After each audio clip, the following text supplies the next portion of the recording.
Hello anglers, this is Anglers 48 and welcome to the Anglers 48 show. This is episode 11. Thank you for joining us today.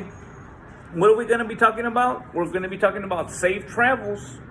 Yes, safe travels. Very important when you head out to the water that we come back safely. Yeah, it's happened to me several times, and as much as we preach, right, safety and a good return, sometimes it doesn't, happen that way.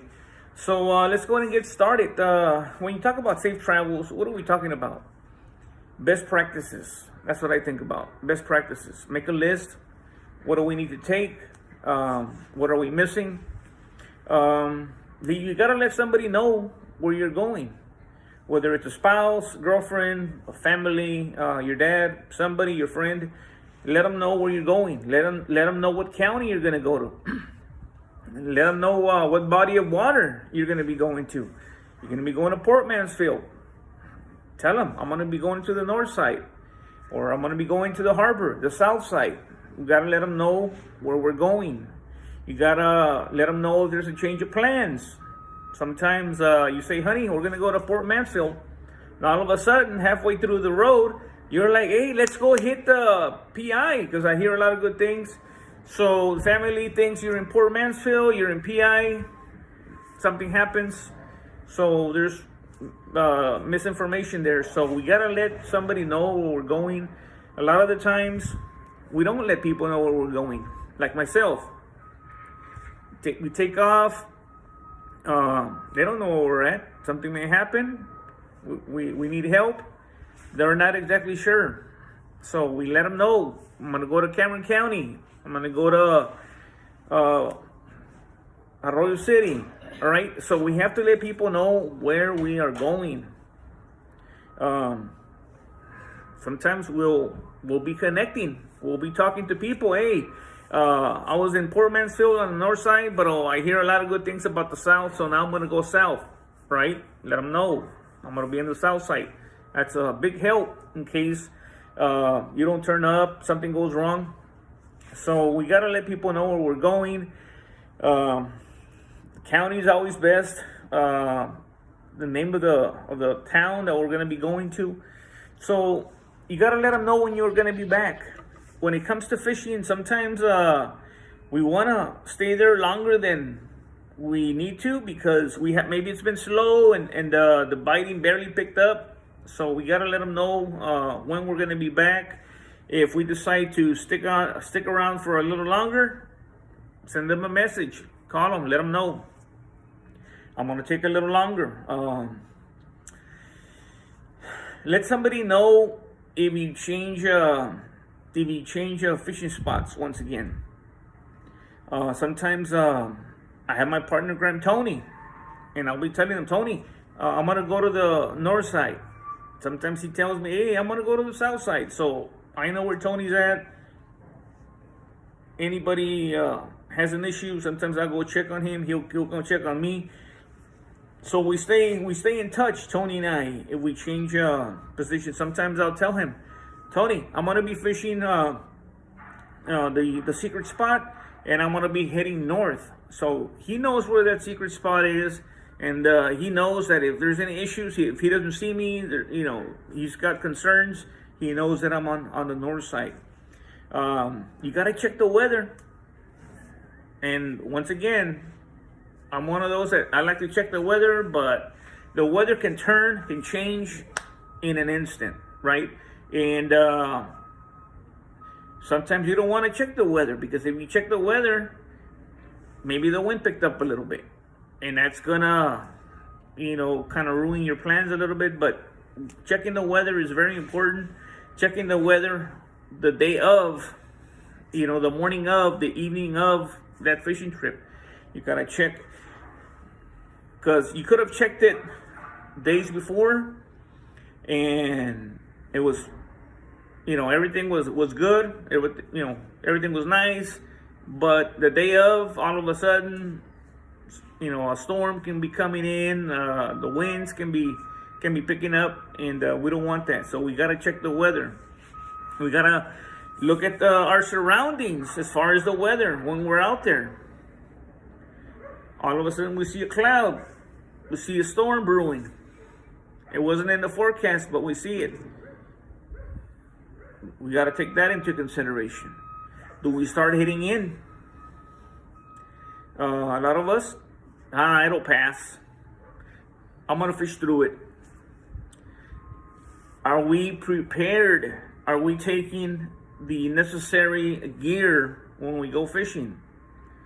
Whether it's rain, shine, snow, or sleet, I go over prepared. It could be 100 degrees and I still take my pullover. I still take a couple of jackets. I still take them. Didn't need them? No problem. They're there. But we get into where we're going to go fishing. No, it's pretty good. We'll be okay. And all of a sudden, the weather turns. It's getting cold. All of a sudden, the boat doesn't want to work. So be prepared. Dress appropriately. Take extra clothes. A couple of jackets. A beanie. It doesn't hurt, right? An extra backpack right there on the kayak. So we got to dress appropriately. Sometimes, once again, when I say dress appropriately, you also have to take into account, don't go overdressed. Don't have all that heavy gear and be fishing in 110 degree weather. You're going to dehydrate, right? You're going to get heat exhaustion. That repellent, very important. I've been out there fishing, and sometimes those repellents are essential, vital. You can be the toughest person in the world, but you're not gonna survive a night of mosquito infestations, mosquito bites, a mosquito attack. No, you're not. Take a phone with you, or take somebody. This is once again where I myself don't take my own advice, and I should. I don't go with Tony all the time. Tony wants to wait for the morning. I want to be there at night. I want to be there when all of a sudden those big bulls start feeding. I want to be there when I'm casting my lines and those drags are taking off. Something can happen. There's gators out there. You got wildlife. Those boars, they're territorial. They'll charge you. Look it up. Some of those videos, you see boars, wild boars, javelinas, go at people, go at hunters. And again, am I gonna follow this advice? Probably not. Why? Because I want to be there. I do have my phone though. I carry a knife with me very closely. Sometimes when I'm out there with Tony, we have our walkie-talkies. We may not be close all the time. If there's a bite, I'll call him. If there's a bite, he'll call me. Any issues, we have those walkie-talkies. But it's when I don't go with him, when I'm not fishing that particular spot or area, where he's on the south side and I'm on the north side, it's very important to take a phone. There's any problems, call for help. Check or inspect your boat, kayak, trolling motor, boat motor. Inspect it. I got stranded last weekend. And I'm constantly looking over my boat. I'm constantly looking over my trolling motor and battery. And it left me stranded. I went deeper into the wiring applications, and I was able to make some corrections. I made some adjustments, fixed certain wires. Am I 100% satisfied with the work? No, because it left me stranded. I'm looking at getting another trolling motor. As much as I go, as far as I go, I got to take this into account. That was a long, hard walk that I had to endure this last time. And I was going against the wind and against the chop. It would have been nice if I would have gone with the wind, with the chop, you know. So inspect your boat. Inspect all your gear. Make sure that you have your anchor line. Make sure that it's tight correctly. We gotta make sure that we have lights, that we have sound producing devices on the kayak or the boat. We gotta be compliant with the Texas Parks and Wildlife and Coast Guard. As much as the compliance that I have, I'm still scared when I venture out on the kayak. What I have in mind is stay as close to shore as possible. Stay as close to shore as possible. Many kayakers, they venture away from shore. I've done that a couple of times when I target the sandbar on the south side. When I went to one of the cuts there in Port Mansfield. Once again, I've talked about it before.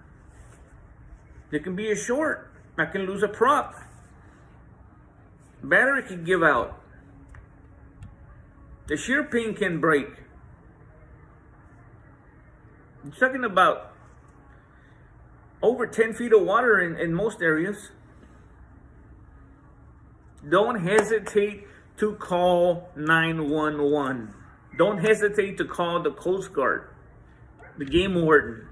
Don't hesitate to flag somebody down. There's a rule, right? There's a boatman's rule.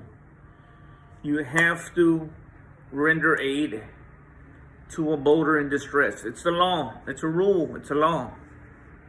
You gotta render aid. Somebody flags you down and says that they need help. You gotta stop. You gotta render aid. And if needed, tow them to the safest place. Some of us, we're heading back to the port. We're gonna tow them back. You cannot leave somebody in distress out there. I was speaking to a couple of game wardens about a half a year ago, and it was at Port Mansfield. And not long ago from that time, there was a YouTuber who got stranded in Gaiman's Bridge. It was fishing. He went out there for some good fishing, and he was caught in the storm. That storm was pretty bad. Heavy winds, strong chop, cold temperatures. Was he prepared? Possibly. But he needed help. Did he go with anybody? No. But he was smart enough to call for help. He called, they came, found him, rescued him. And that's what those individuals are there for. We're out there. We're practicing one of the best sports in the world, fishing. Sometimes we'll come into some trouble. And as one of the ladies from Texas Parks and Wildlife said, we are here for you guys. You guys, kayakers, you ever need help, give us a ring, and we'll be there in a minute. So, you know, well, just because, oh, there's a storm coming, you know, I want to head out that way, and I'll call for help. No. Anything can happen. Things can turn on us in a second. My friend Tony, he almost drowned on me. Remember that? Almost drowned on me. Yes, he was wearing his life vest, but having a life vest doesn't always guarantee you that you're not gonna have anything happen to you. You know, he was lucky his legs didn't get caught or tangled in the anchor lane. There's times when you're fishing and you got the net and you got the stringer and you got lines running across your legs, and all of a sudden that thing capsizes. So what if you have a life jacket? You're a tangled mess. We gotta think safety every time we head out there. Sometimes I get this question asked a lot. Did you have a good time? And I go, yes. Well, did you catch anything? No. I made it back. I made it back safely. When you catch something, when you have a 2-man limit, or when you have a Texas slam, those are all pluses to your fishing trip. Mother Nature sometimes can be a little, you know, gotta show that respect to Mother Nature, you know. So, yeah. Now, a little bit about this coming fishing trip. We're going to be going to Port Mansfield, Texas. We're going to be going on Friday. We're going to be going on Friday to Port Mansfield, Texas, guys. We're going to see if we can hit the East Cut. Did we have success the last fishing trip on Tony's boat to the East Cut? We had some, you know. We started off with the rain shower. You know, we got soaked. And all of a sudden, it got beautiful. Did we hit those big bull reds? No. I caught a couple of reds, undersized. A lot of dinker trout. I think I caught maybe 2 keepers. Tony caught a keeper trout. This time, once again, we already know the general area, but we're gonna continue exploring and try to hit a spot. We want to find a good fishing spot. We want to find it, and we also want to mark it on the phone. That's something that is very important. If you can go to that spot and go again to that same spot, and then again, and it produces, hey, you're doing good. Some people, they get tired of that same fishing spot. They go and catch, they go and catch, they go and catch. They want to try a different spot. After a while of going and hitting, going and hitting, it gets a little boring. So, you know, but for right now, that's our plan. We want to go to Port Mansfield, and we want to try those East Cut jetties. Not the jetties, the East Cut. The entrance from Port Mansfield. Those little island cuts. That's what I'm getting at, guys. The island cuts. So, that's pretty much it, guys. Thanks for tuning in all the way to the end. Once again, I'm trying to bring you these podcast shows at least once a week, hopefully twice a week if I can. Now, if you haven't subscribed, help anglers out, hit the subscribe button, and check out my Facebook page, right, under Anglers 48. I put a lot of pictures and content there. So follow me there. And yeah, until next time from Fort, Texas, this is the Anglers 48 Show signing off. Until next time.